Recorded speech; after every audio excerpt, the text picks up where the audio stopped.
తెలంగాణలో ఉచిత బస్సు పథకంతో తమ జీవనోపాధి దెబ్బతిందని ఓ ఆటో డ్రైవర్ ఆవేదన వ్యక్తం చేశారు. ఫ్రీ బస్ పథకం అమలైన తర్వాత ఆటో డ్రైవర్ల ఆదాయం గణనీయంగా తగ్గిపోయిందని, కుటుంబాన్ని పోషించడం కూడా కష్టంగా మారిందని వాపోయారు. ఆటో డ్రైవర్లకు సంవత్సరానికి 12,000 ఆర్థిక సాయం అందిస్తామని ప్రభుత్వం ప్రకటించిన 3 ఏళ్లు గడిచినా అమలు కాలేదని విమర్శించారు. రాష్ట్ర ఆర్థిక పరిస్థితి, ప్రభుత్వ హామీల అమలుపై కూడా ప్రశ్నలు లేవనెత్తుతూ ముఖ్యమంత్రి రేవంత్ రెడ్డి ప్రభుత్వ తీరును తప్పుపట్టారు. ఆటో డ్రైవర్ల పరిస్థితి ఎట్లా ఉంది? కాంగ్రెస్ వచ్చినాక అధ్వానంగా ఉంది పరిస్థితి. ఫ్రీ బస్సు పెట్టిండు. ఫ్రీ బస్సు పెట్టినాక మా జీవితాలలో వెలుగు లేకుండా చీకటి అయిపోయింది. మాకు 1000 రూపాయలు సంపాదిస్తాడు కూడా 500 కూడా రావడం లేదు. మా భార్య పిల్లలు పోషించుకోవడానికి కూడా చాలా ఇబ్బందికరంగా ఉంది. ఓలా ఊబర్లు పెట్టాడు, డిస్టిక్ ఆటోలను పంపించాడు సిటీలోకి. వాళ్ళకు మాకు గొడవలు సృష్టించాడు.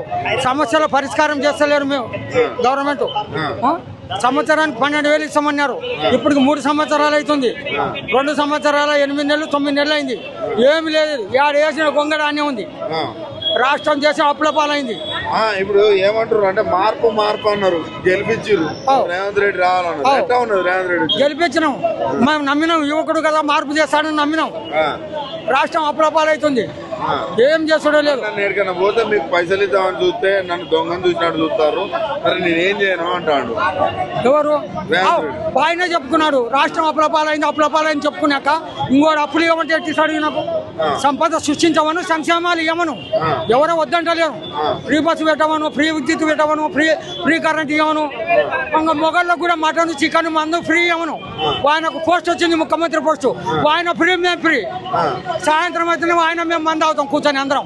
అప్పుడు ఆయన రాష్ట్రం బాగుంటుంది, దేశం బాగుంటుంది, అప్లపాలవుతుంది. అన్ని ఫ్రీ. అన్ని ఫ్రీ పెట్టి కథ అంతా. మటన్, చికెన్, మందు కూడా ఫ్రీ పెట్టమను. మొగల్లో కూడా ఫ్రీ బస్సు పెట్టమను. రాష్ట్రాన్ని అమ్మేసేమను. ఇంతకుముందు బ్రిటిష్ వాళ్ళు 200 సంవత్సరాలు దోచుకొని పోయినారు. వీళ్ళు మన రాష్ట్రంలో వీళ్ళు దోచుకనికి తయారైనారు. వాళ్ళ జీతాలు, వాళ్ళ జీతభత్యాలు వాళ్ళు పెంచుకుంటున్నారు. ఎమ్మెల్యేలు, ఎంపీలు, మినిస్టర్లు, ఎమ్మెల్యేలు మమ్మల్ని సంకనాకి ఇచ్చినారు. కాంగ్రెస్ మళ్ళా ఇంకా రాదు. వచ్చింది కదా ఇప్పుడు దేశంలో. భారతదేశం కాక్రోచ్ జనతా పార్టీ. అటువంటి పార్టీలు కొడితే వీళ్ళకి సరిపోతాయి. వీళ్ళకు అస్సలు పార్టీలు అంటే మహిళలకు ఫ్రీ బస్ పెట్టినా 6,000 మిగులుతానే అంటారు. మహిళలను కోటేశ్వర్లు కాదు, బిచ్చగాలను చేసేస్తాడు. బిచ్చగాలను ఒక్కొక్కరి తలసరి నెత్తి మీద ఎంత అప్పు ఉందో తెలియదు రేవంత్ రెడ్డికి. సంపద సృష్టించమని, సంక్షేమాలు ఇవ్వమను. ఎవడోదని చెప్పలే. వాళ్ళకి సంక్షేమాలు ఇచ్చినట్టు మాకు కూడా ఇవ్వమను. మాకు కూడా సంక్షేమ బోర్డు పెట్టాం. 12,000 3 ఏళ్ళు అయింది. 12,000 కాదు కదా, 12 రూపాయలు కూడా ఇవ్వలే. లాస్ట్ మేము రోడ్డు మీద పడినాం.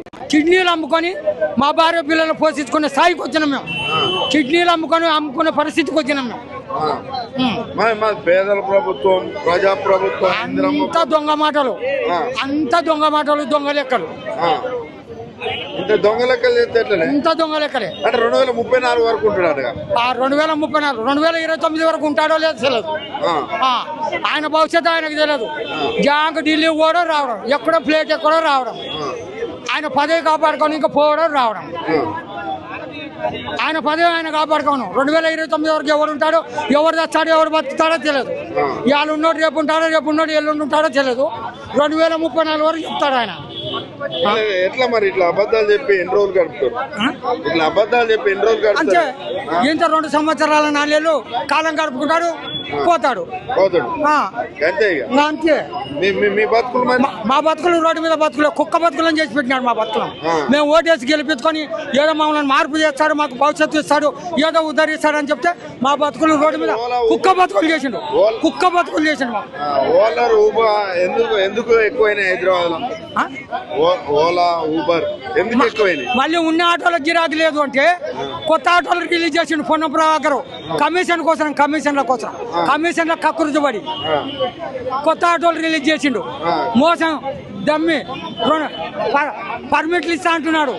పర్మిట్లు 3 లక్షల ఆటో, 5 లక్షల ఆటోను 3 లక్షలకి ఇస్తా అన్నాడు. కమిషన్లు ఎవరికి? కమిషన్ మంత్రికింత, రవాణా శాఖ కమిషనర్ కింత, ఆర్టీఓ కింత, మినిస్టర్ కింత, ముఖ్యమంత్రి కింత. నాకు బొచ్చు, పెద్ద బొచ్చు.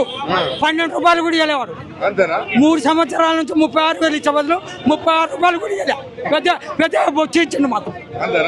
పీకి ఆయన ఎంటికలు పీకి చేతులు పెట్టిండు మాకు. అంతే ఆ. ఏం లేదు ఏం లేదు భవిష్యత్తులో ఇట్లాంటి ఉద్యమాలు ఇంకా మా ఉధృతంగా చేస్తాం ఏం చేసుకుంటే చేసుకోవాలి.